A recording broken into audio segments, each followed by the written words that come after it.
Good morning, friends. Are you following the case of Florida versus Sarah Boone?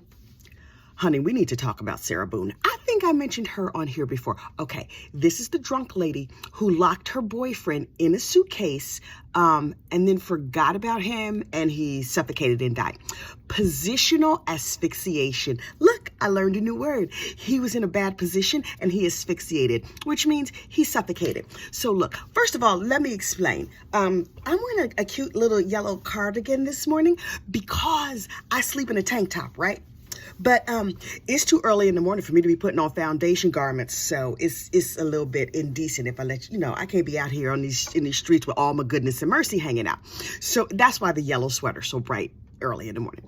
Anyway, look, so early, not even light outside yet. So I've been following Miss Sarah Boone for a minute. Long before the Murdaugh case, well, not long before the Murdaugh case, but before the Murdaugh case went to trial, I kept seeing on court TVs these little clips about a woman whose boyfriend died in a suitcase. And I was like, how did he get in a suitcase? And so I've been watching longer videos because her trial is coming up on April 10th. I can hardly wait. Oh, please let them televise this trial because I need to see every single minute of this trial. This is what she said happened versus what the police discovered what happened. So she's like, we were just sitting around the house. We had a couple of glasses of wine. We were doing art projects. We put together a puzzle and then we decided to play hide and seek. Girl, are you at daycare? What? When was the last time you played hide and seek? I've been with the same man for many years. We don't play hide and seek. Sometimes we do a puzzle as a family, like us and all the kids. It never gets completely put together and never an art project. Like never. What are y'all doing? So they were doing these like very wholesome activities. I'm surprised she didn't throw in. We was reading the Bible and watching Mulan or whatever. And so they decided to play hide and seek. He got in the suitcase and the two of them decided together that it would be funny if she zipped him inside. And she then went upstairs and went to sleep. So the zippage happened at like 10, 11 o'clock at night. She went upstairs, fell asleep, and forgot about him, aka the heifer passed out drunk. So she forgot about him. She woke up the next morning. He wasn't in bed. Apparently, she was not too worried about it. And then she comes downstairs at noon the next day. Heifer, you don't have a job? Was it a Saturday morning? How you sleep until noon? But listen, you can't talk to me about sleeping till noon because I don't know nothing about that life. Noon, my day is half over. You know how much I could have got done by noon? I'm like the military. I get more done before 8 a.m. than most people do all day. On that subject, I promise I'm going to get back to Sarah Boone. This morning, I went to get up because the dogs were barking. And so my husband is like, it's 3:30 in the morning. Why are you getting up so early? And I was like, the dogs probably have to go outside because it's not like them to bark so early in the morning. He was like, no, they're fine. Lay back down because he wants to cuddle, right? So I lay back down with him for a minute thinking the dogs will be okay. I said, oh, did you let them out last night? He said, no, it was raining. What? What do you think the Yorkie poos in the wild do? They pee when it rains. And he was like, nah, they'll be fine. I was like, says the man who's not going to have to clean up these rugs. So I got upstairs and I let the dogs out. And then I took my vitamins, whatever, made myself a cup of coffee and got my day started because that's what you do when you get up early. And so he said to me later when I went back upstairs or something, he was like, what do you do this early in the morning? And I was like, do you think this house stays together by magic? I do dishes. I do laundry. I cook meals. He was like, you don't do dishes. I do dishes because yes, indeed, he does wash the dishes. Do you think he puts away the dishes? No. I said, you see that Tupperware Tetris? Every time you open a door, 12 things don't fall on your head. That's what I do early in the morning. All that laundry. Okay, I don't wash laundry, but I will fold laundry and I don't put it away either. They put it away. But anyway, I get a lot done. He was like, oh, I never knew. I think he thinks elves live here. The elf called me. I am the elf. Anyway, so Miss Sarah Boone, see, I told you I was going to get back. Miss Sarah Boone got up at noon, moseyed on downstairs and was like, oh God, I never took George out of the suitcase. Jorge, I don't know. She never took him out of the suitcase. And so she unzipped him. And apparently he flopped right on out. And she was like, I tried to do CPR. He gurgled a little bit. And then she called somebody. Who did you call? It was not 911. That is an immediate 911 situation. And so she's like, I was doing CPR and the lady on the phone was counting with me and he gurgled. So I thought he was alive. Heifer, no, you did not. And then he was dead. The police came and she was like, I'm so nervous. Oh my God, I'm so nervous. And she was being interviewed by the police. And it sounded fishy when I heard the story, but I was like, she leaving some details out. Something tells me there's something happened between we was going to play hide and seek and I found his dead body in the morning. Because I played hide and seek a lot as a child. You know what never happened? Death. There was never any death associated with the hide and seek I played. So then she goes on to expound on her story. She was like, his family's going to think I killed him. Girl, you did kill him. She's like, they call me the white devil all the time because he's Hispanic.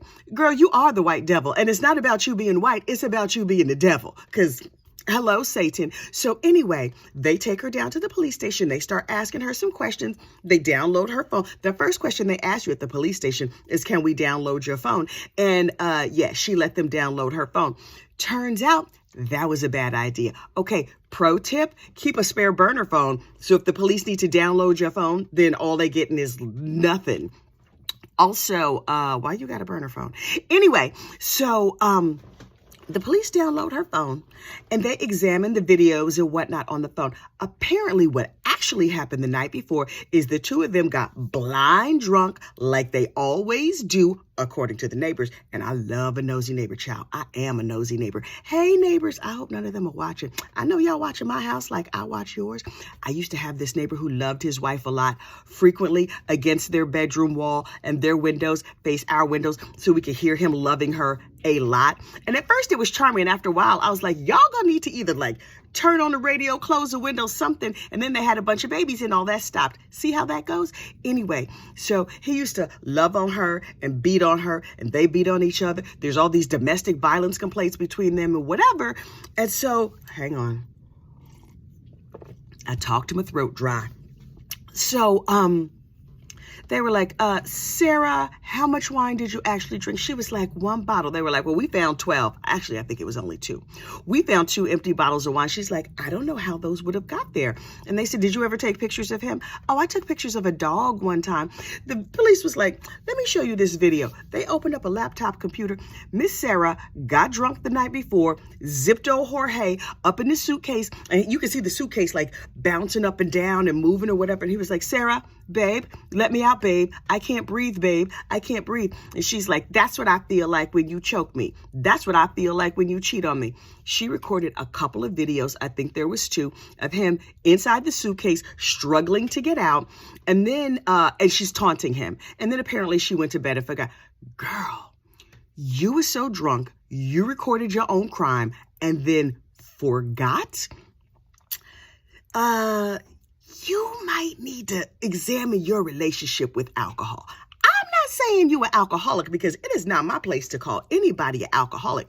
But if you accidentally commit a murder and record it on your phone and you forgot, you're going to need to examine your relationship with alcohol. You know what she said to the police? Oh my goodness, I will never drink again. I promise I am never touching a sip of alcohol again. Yeah, we know. You might get you some toilet hooch though, or some meth or cocaine or whatever they have in prison. I do not know. I have not been to prison. I'm not up on the drug game in prison. But Sarah, girl, you in trouble. You going to prison for a long time. And you know what state this case is? Florida. Florida, I love you. I love you so much. But don't get it twisted. I understand about crime in Florida. It's not that Florida has an extraordinary amount of weird crime.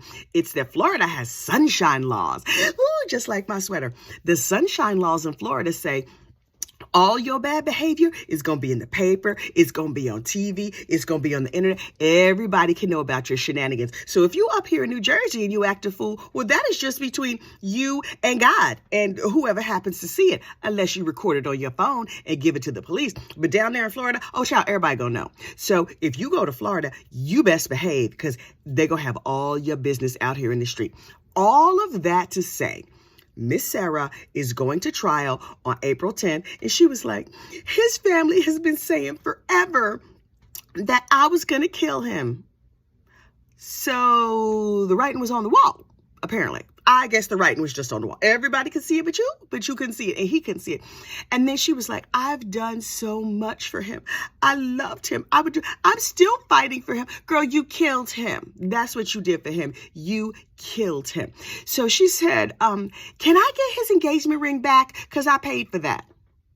Miss Sarah, I'm gonna need you to focus, girl. I'm gonna need you to. How much could that ring have cost? I don't think you have a job. You're clearly an alcohol enthusiast.